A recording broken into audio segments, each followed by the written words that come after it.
পৃথিবীতে মুসলমানরা নারীদের অধিকার নিয়ে যখন কথা বলেছে তখন আজকালকার নারীবাদীদের জন্ম হয় নাই। মুহাম্মদ সাল্লাল্লাহু আলাইহি সাল্লাম যখন নারী অধিকার নিয়ে কথা বলেছেন তখন এই নারীবাদীদের 14 গোষ্ঠীর কারোর জন্ম হয় নাই। যেখানে মেয়ে হিসেবে জন্মগ্রহণ করলে জীবন্ত পুঁতে ফেলা হতো, যেখানে মেয়ে হিসেবে জন্মগ্রহণ করা অপরাধ ছিল, সেই সমাজে নারীকে শুধুমাত্র মুক্তই করেননি নবী সাল্লাল্লাহু আলাইহি সাল্লাম, শুধুমাত্র মৃত্যুর হাত থেকে রক্ষাই করেননি, নারীকে আকাশের উচ্চতায় তুলে দিয়ে গেছেন। কোন বাবা মা যদি দুটি কন্যা সন্তানকে সঠিকভাবে যথাযথভাবে লালন পালন করে তার জন্য জান্নাতের গ্যারান্টি দিয়েছেন। তার বিপরীতে 1 ডজন ছেলে সন্তান পালন করলেও এই সুসংবাদের কথা নবী সাল্লাল্লাহু আলাইহি সাল্লাম বলেন নাই। সেই মুসলমানদেরকে যদি নারীদের অধিকারের সবক শুনাতে আসা হয় তো সেটা দুর্ভাগ্যজনক বিষয় ছাড়া কিছুই না।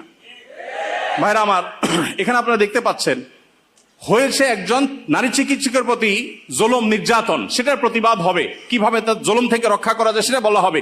দাবি হচ্ছে কি দেখেন, প্রায় সবগুলো দাবি সম্পূর্ণ অপ্রাসঙ্গিক। তার মানে একটা সুনির্দিষ্ট এজেন্ডা বাস্তবায়ন করবার জন্য ইচ্ছাকৃতভাবে অপ্রাসঙ্গিকভাবে এই সমস্ত দাবিগুলো তারা তুলে আনছে। এর ভিতরে একটা হলো দেখেন, যেটা বললাম, ধর্ম গোত্র বর্ণের ঊর্ধ্বে উঠে, মানে কোরআনের বিধানকে সাইডে রেখে বাদ দিয়ে সকল লিঙ্গের মানুষের সম অধিকার। এখানে একটা জিনিস দেখেন, সকল লিঙ্গের মিনিংটা কি?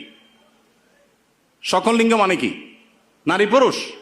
জি না, মূলত সমকামিতার কথা সরাসরি না বলে এই যে সকল লিঙ্গ, তারপরে যে আপনার জেন্ডার ডাইভার্সিটি, জেন্ডার বৈচিত্র্য, লিঙ্গ বৈচিত্র্য, এগুলো সবগুলোর মিনিং হলো যে এখানে তারা সমকামিতাকেও একটা লিঙ্গ হিসাবে, সমকামীদেরকে একটা লিঙ্গ হিসাবে, ট্রান্সজেন্ডারদেরকে একটা লিঙ্গ হিসাবে এখানে প্রবেশ করাচ্ছে, সরাসরি বলছে না।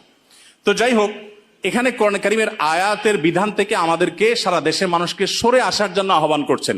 এই দেশে ছাত্ররা বৈষম্য বিরোধী, কোটা বিরোধী আন্দোলন করেছে কি কোরআন কারীমকে পরিবর্তন করবার জন্য? কোরআনের বিধানকে উল্টাবার জন্য মুসলমানরা রক্ত দিয়েছে?